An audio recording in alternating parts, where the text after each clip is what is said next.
Hello, my name is Daniel Scuria-Herman, and today I'll be watching this video from Z Frank again. We've watched Z Frank or Z Frank on this channel before. It makes interesting, entertaining videos, so we're just going to check this out. Now, the last time I made a video on him, to me, I don't think the actual video was titled this, but to me, it was coined the infamous crow video. I just, uh, and there was nothing wrong with the original video itself. It was just it made me so depressed editing it. And I'm not entirely sure why. I think it was just partly because of how bad my reaction was, and another part, just the general state I was in at the time. So hopefully, this video comes out 3 days after on the topic of the Space Force. And again, I thank everybody for their support on that video. I'm very happy to see a video that I worked hard on get attention. So enough of me just rambling. We'll get to this. You might think that pigeons are just mindless peckers. Well, then what's this one doing pecking at a Obviously, it goes without saying at this point. I'm from New York. I live in Brooklyn. Uh, I have my fair share of experience with pigeons. If you live in New York, you obviously know pigeons. But if you spend enough time with pigeons, you'll see that they're not, like he said, mindless peckers. They definitely have. There's a bunch of times I've seen pigeons have intuitive, creative problem solving, where they figure out a solution to get food from somewhere.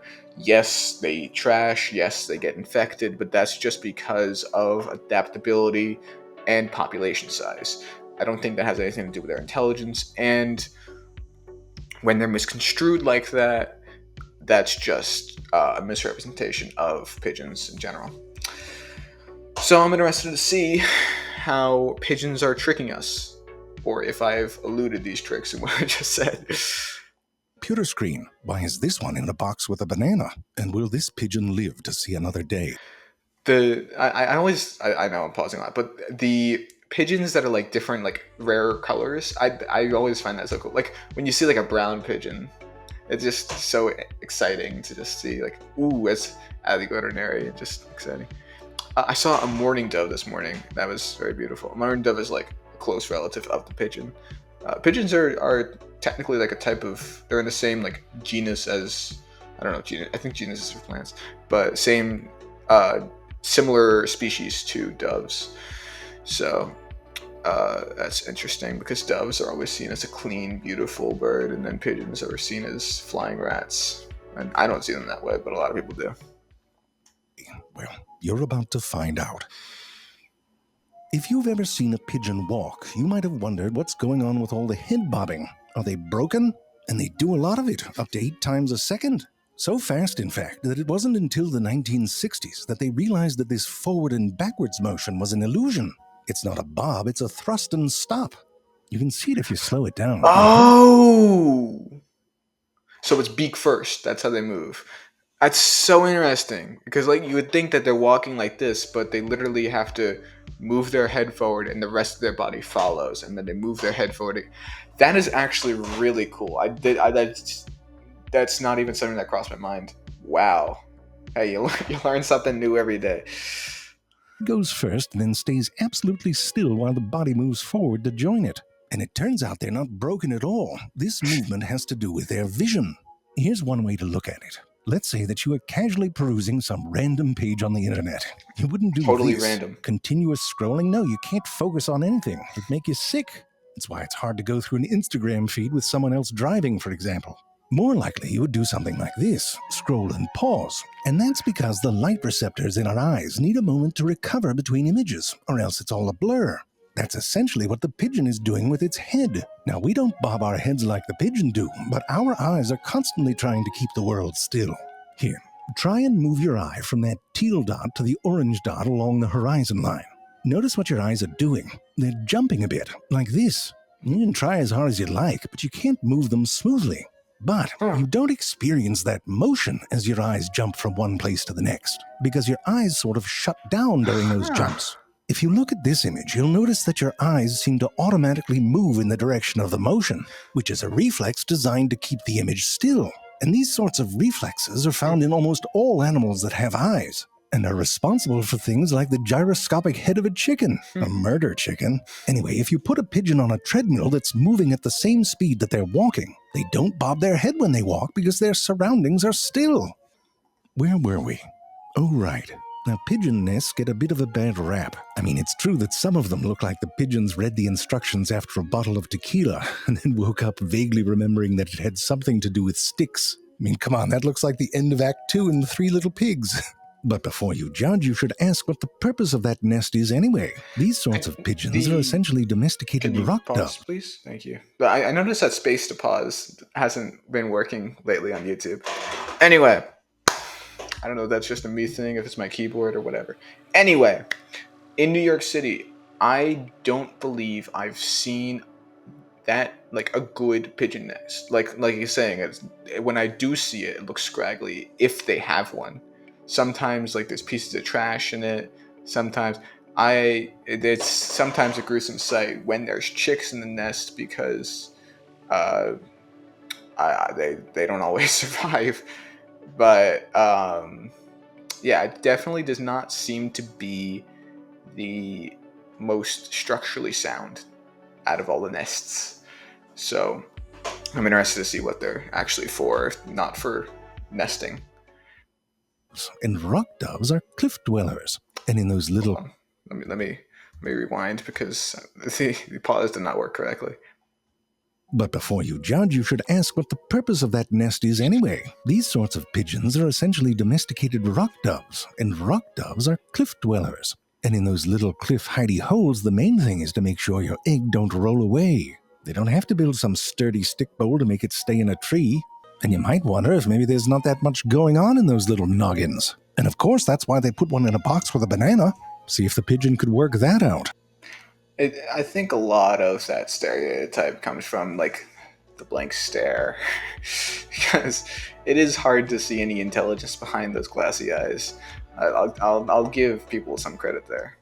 And you might be thinking, well, what are they looking for? What makes a bird attractive? So just like on Tinder, you can show a pigeon photos and see which one elicits a courtship response. And you can manipulate those images to accentuate certain traits. Maybe make the eyes bigger or that. I mean, if you have Photoshop open, you might as well go for it.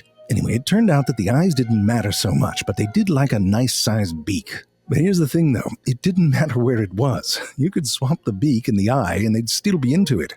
What's crazy is, this has support from an experiment in the 80s. These baby chickens who'd never seen anything before had to choose between a stuffed bird and a stuffed bird that was all jumbled up. Remember, this is the 80s. Everyone's on cocaine. This is what science was back then. Anyway, the chicks didn't mind the jumbling as long as there was an intact face. Like, this one was on par with a normal bird, but this one was just a bit too much. And you might be thinking, if pigeons can get into a bird with a beak where its eyes should be... Okay, so I'm just going to say right now, I don't understand, so far in this video, besides, like, the intuitive problem solving of the cube, there's nothing that's really proven it to me that pigeons are tricking us. I think that pigeons are cool, but I'm really not getting this as a sign that they're tricking us, because if they're gonna go for some sort of jumbled up bird as equal, they see that as, like, as enticing as a normal bird. I don't know. I don't know if there's anything going on between those glossy eyes. It's a shame to say, but this video is making me think less of pigeons. It's probably not so visually sophisticated. Alright, so let me ask you, which one of these is a picture of breast cancer? You don't know, but you can train a pigeon to tell you. Turns out they have sensitivity to patterns and visual relationships.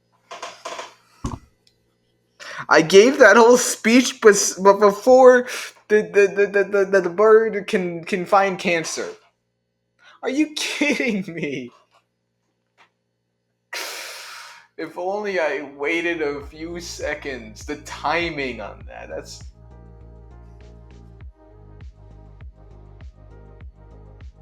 So the bird can find cancer. You string me along for 8 minutes of me thinking that this bird has nothing special going on, and then you just out of nowhere hit me with that it can find cancer. All right, you got me. I've been tricked. That's on some AI level and they're doing it with images they haven't seen before at an 85 to 90% level of accuracy. And that's not all. Pigeons can make children cry with science. Some pigeons were trained to discern good children's art from bad children's art, which apparently had to do with how realistic the drawings were. Again, the pigeons did a great job, sparing parents the cost of sending their kids to art school. You could have pigeon guidance counselors. Check this one out. You can teach a pigeon. This is the clip from the beginning. I recognize this. Bunch of words. Some of them real words like bust, and some of them nonsense words like varn. Now the pigeon gets a treat if it pecks on the word that's real, or the star shape if it's a made-up word. Now you start mixing in new words that the pigeon's never seen before, both nonsense and real. And you know what? The pigeon's able to tell which ones are real and which ones aren't. It picked up patterns on what makes a word real. You can't bullshit. There's so many humans that don't understand the various phonetics and syntax of the English language. How my world is falling apart. I thought pigeons were clever, and then I was like, oh wait, maybe they're not, because the whole jumbling pigeons thing. And then they understand how English words are formulated. Wow. Wow, that's incredible. Pigeon, and I'll tell you, if you want to invest in a company that makes peck-proof screens, because the science hippies seem to use them quite a bit. Here they got pigeons pecking color patterns in order. I don't remember if in the crow video they also had peck-proof screen, but that's true. You see them a lot in these animal videos. I do wonder what company designs these animal testing plan. I don't want to call it animal testing because it's not really, because they're not being like abused, and like the whole animal testing thing, I wouldn't think that like ASPCA would go after this because they seem to be treated humanely. But yeah, I don't know. I don't even know what I was saying there. I just went on this whole tangent on a tangent. Order for peanuts or whatever they eat, and then patterns made out of shapes. What is that, a book, a windmill? Oh, and the words peck me. Someone was having fun in the lab.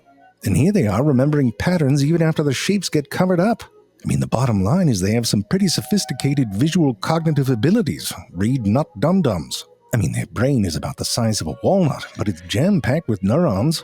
More than twice the density of our brain, but it has... Wow. Wow. The pigeons are going to take over. Look at that. Look at that face right there. That's the face of something scheming. You see, I feel like there's more pigeons than humans at this point, at least in cities. So perhaps they know what's going on. They know the secrets behind everything. They're flying into windows because they know what's out there, and they're trying to warn us. I don't know.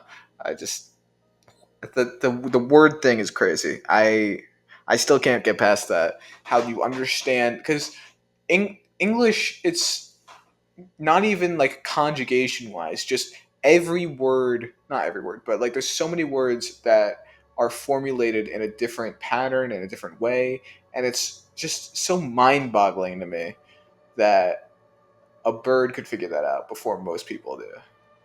It's crazy. Has to process a lot of information. They have 2 highly sensitive areas or foveas in each eyeball compared to our 1. And they have a field of vision that covers 340 degrees. Compare that with the 0 degrees covered by a dead pigeon. And you need those kind of peepers if you have falcons chasing your ass from all directions. And it helps with... That's actually a thing with prey animals and predators. Prey animals will actually have will always have like eyes inside their head, just so they can have more range of vision, and predators will have eyes in the front of their head, just so they can like zero in on a target, and then prey can survey for a target.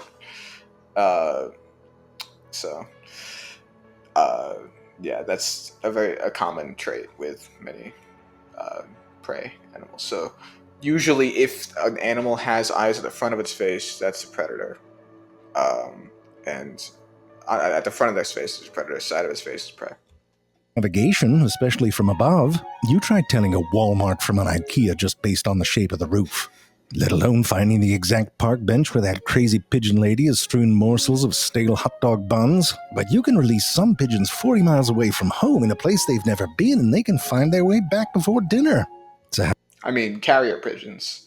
You know, I was going to say we all remember those, but I don't think anyone was alive for carrier pigeons. But I always wondered why they did, because like in, you know, fantastical media, they do like owls, right? Messenger owls, but in sort of, I guess, history, they did carrier pigeons. Uh, so pigeons do have to be intelligent enough in order. I think what I heard with that was, um, uh, it's like single use. Like you use the pigeon to fly to the location to deliver the message, and then they have to be driven back like in a carriage. Like you can't, the pigeon can't fly back on its own. So maybe that was a rumor that was wrong, but that's what I've heard to allude to the possible inconsistency of a pigeon's intelligence. But that was a very interesting video. I'm very glad I clicked on that instead of the other one I chose that uh, you guys will never see. It'll be lost media. Anyway, very thankful for Z Frank for making funny informative content. Yeah, pigeons are a crazy species. That's really interesting to just hear what's going on just with pigeons. Uh, very happy to have learned about this. Very thankful. Uh, Not much more I have to say. Uh, well, except for one thing, and that's thank you for watching. And until next time, adieu.